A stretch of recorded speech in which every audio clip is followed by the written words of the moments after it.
Good morning, good afternoon, good evening everyone. I am Z21 Gamer Luke, and welcome to the first episode of a series that I like to call a Sodor Railway Discussion.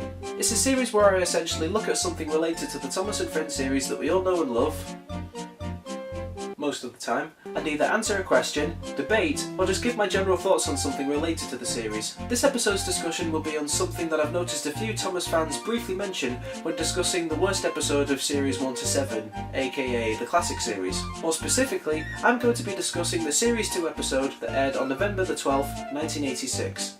Better late than never. Also, I do swear in this video, as I will do with my other videos, so just putting it out there, this episode is not suitable for children.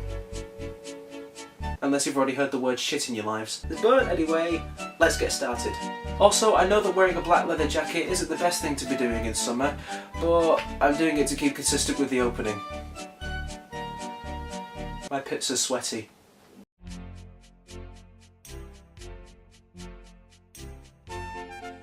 The original story was written by Christopher Awdry for the 30th book of the Railway series, More About Thomas the Tank Engine, in 1986. As this was the time that Series 2 of the show was being filmed, producers Britt Allcroft and David Mitten asked him to write enough stories for a book in time for the company to adapt those stories into episodes for that series. This was due to the fact that they were under a contract that every episode of the show had to be adaptations of stories from the book series, and despite many stories being left to choose to adapt, neither of them featured Thomas as a main character, or featured the appearance of the three non-engine characters, Harold the helicopter, Bertie the bus, or Terence the tractor, which is what Britt and David wanted to do. Why? No fucking idea. But either way, Christopher wrote 4 stories for the book: Thomas, Percy and the Coal, The Runaway, Better Late Than Never, and Drip Tank. The first 3 stories were adapted as episodes 1, 10 and 15 of the show, whereas the 4th one was left out. This was due to the word drip being used by Thomas to insult Percy in the story, and the phrase itself, meaning someone who is weak and ineffectual, was no longer being used by the time he wrote the story. So if, he suggested reflectively, if you stopped me from doing something nice, would you be a drip, Thomas? You're the drip, answered Thomas crossly. Now go to sleep like a sensible engine and stop talking nonsense. Percy was offended. Instead of going to sleep, he became even more determined to pay Thomas out. Back on topic, when Christopher Awdry published this book, he explained that he rushed to write the stories to meet the deadline Britt Allcroft had set him, and that he feels like the stories were very unimaginative, and fans of the series have criticised Better Late Than Never for being a bad or just a boring episode. Why is that exactly? Let's dive into the episode to find out. So the story starts out with the viaduct on the main line being under repair, as the arches need strengthening. The Fat Controller doesn't want to close the line during the repairs, and so when travelling down the main line, engines have to be careful when crossing the bridge. Thomas is crossed by this as he is kept waiting at Knapford Station for his passenger trains, which are delayed by the engines travelling slowly across the bridge. One day, Thomas arrives really late at the top station, and Bertie, who was normally scheduled to arrive just after Thomas, teases him and says that he reckons he can beat Thomas in a race after their last one. Thomas simply blames the mainline engines for going slowly on the viaduct and puffs away. Then one day, James arrives later than ever at the junction as he was held up at the station and the viaduct made him even later. Thomas crossly puffs away, hoping to make up for lost time, but it's still no good. On his journey, he sees Bertie on the road beside the track, broken down. Thomas finds this funny at first, but then quickly feels sorry for Bertie and takes his passengers to the next station and gets help for Bertie. When Bertie is mended, he meets up with Thomas and the two agree with each other that there are times when being late isn't such a bad thing after all, before heading back to work.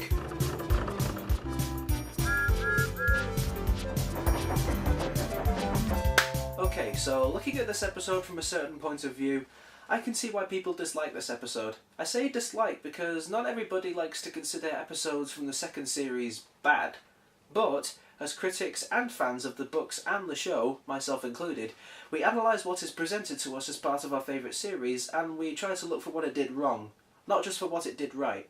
The inspector stood on Edward's front, holding a noose of rope in the crook of the shunter's pole. He was trying to slip it over James's buffer. I always love that shot. Better Late Than Never isn't a very exciting episode and nothing action-packed happens. It's much more of a laid-back story compared to the episodes from both Series 1 and the rest of Series 2. It also has an overall message that fans can't really figure out what it is. Is it that being late isn't such a bad thing after all? Is it that patience is a virtue? Nobody really knows. I mean, I myself tried to figure out what the message is in this episode, but before I get into that, I'm going to state how I feel about this episode overall.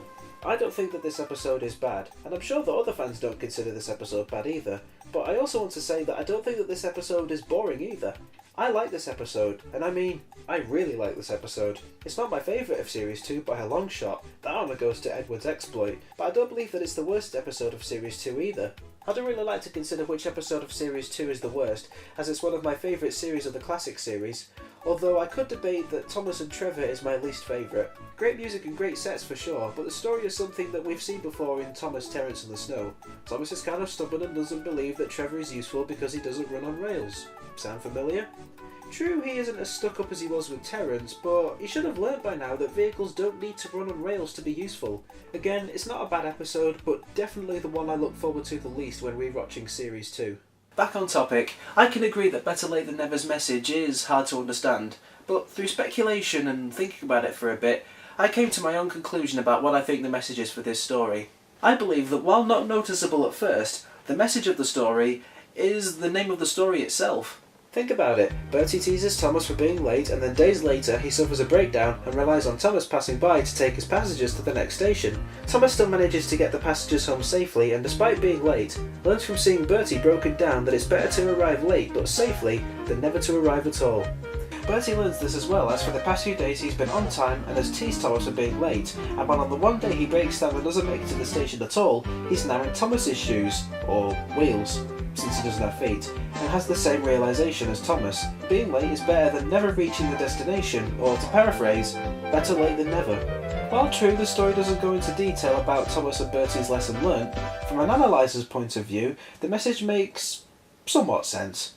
But that's just how I see it. Who knows what the story is trying to say? Okay, now that that's been stated, I'm going to talk about what I really like about this episode and why I like it more compared to other fans. And that is the opening shot of Edward and Henry crossing the viaduct.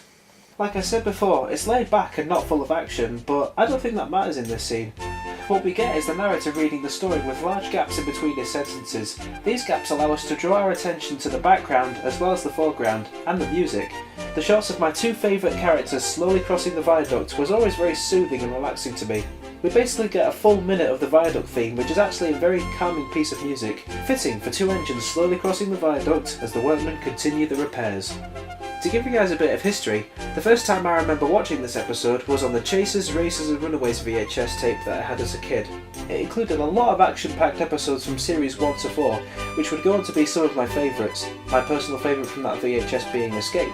Then, after the episode of Close Shave, Better Late Than Never would be next, and when watching it for the first time, it allowed me to do something that I had never done up to that point when watching the show, and that was to sit back, take a look at the engine surroundings, listen to the music, and relax. This episode made me appreciate the show's presentation from a very early age, and I have nothing but respect for this episode because of that. And because I respect it so much, I don't think it deserves the shit that it gets from fans. It's not a fantastic episode, but it's definitely an episode for me to remember. For the right reasons. Thank you all for watching my very first episode of a Sodor Railway discussion, which is also the very first video on my channel that I have edited on my own. Now that I have my hands on some editing equipment, I'm hoping to produce to you guys much better videos than I have done previously. So once again, thank you all so much for watching, have a wonderful morning, afternoon or evening, and I'll see all of you wonderful people in the next video. See ya.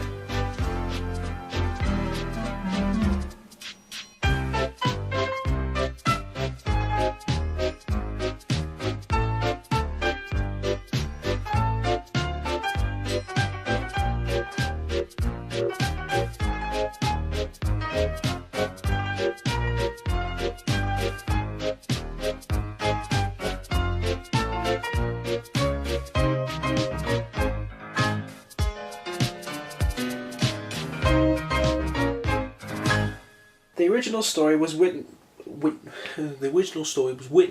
This is Jonathan Wass. This is Jonathan Wass reading the Railway series.